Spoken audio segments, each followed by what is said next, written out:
Samtang service van sa usa ka spa sa Dakbayan sa Lapu-Lapu gipanhigan sa duha ka wa mailhing mga suspitsado. Luwas rayon ang driver sa mong van ug ang tulo ka mga langyawng sakay niini. Adunay live update si Luan Mirondina. May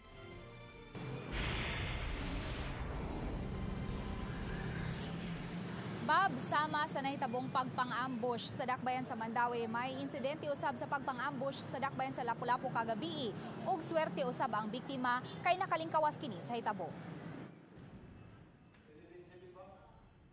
Mahulagway nga second life na ang naangkon karon ning 36 anyos nga driver sa service van sa usa ka spa sa Barangay Basak human maluwas gikan sa diriyot nga kamatayon. Kagabi samtang naghatod siya sa tulo ka mga guests sa gitrabahoang spa paingon sa usa ka resort, nabantayan niyang gisundan siya sa usa ka kadudahang motorsiklo luwan ang duha ka mga lalaking nga nagtaptap sa naong. Swerte kay bugtong mga samad sa naong ug liog lang ang iyang nahiaguman agi sa nabuak nga windshield. Pagawas ako, atangan ko niya, ni drop by na kong pusil niya sa, ikuan ba?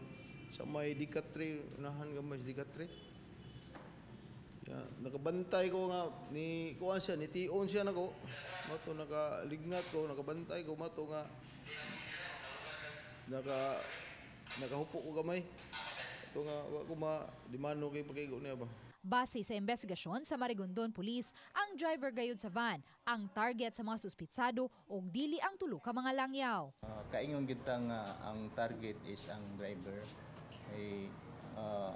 If ang partner pa ang target, so tirahan tag-apil ang kuan ang body sa van, but ang gitirahan yun ang kuan na ang passengers sa driver side. Lakip sa gisusi karon sa Marigondon Police ang nakabangi sa biktima sa miaging tuig.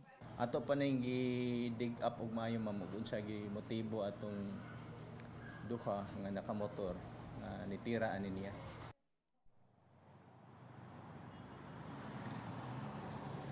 Bob, sa pagkakaroon, padayon pa ang gisubay sa kapulisan ang posibleng na nag-iya sa motorsiklo nga giluwanan sa mga suspitsado, lakip na ang identity sa duha ka mga suspect. Og so far, Bob, mao na ang latest nga atong nahipos gikan dinhi sa gawas. Bob?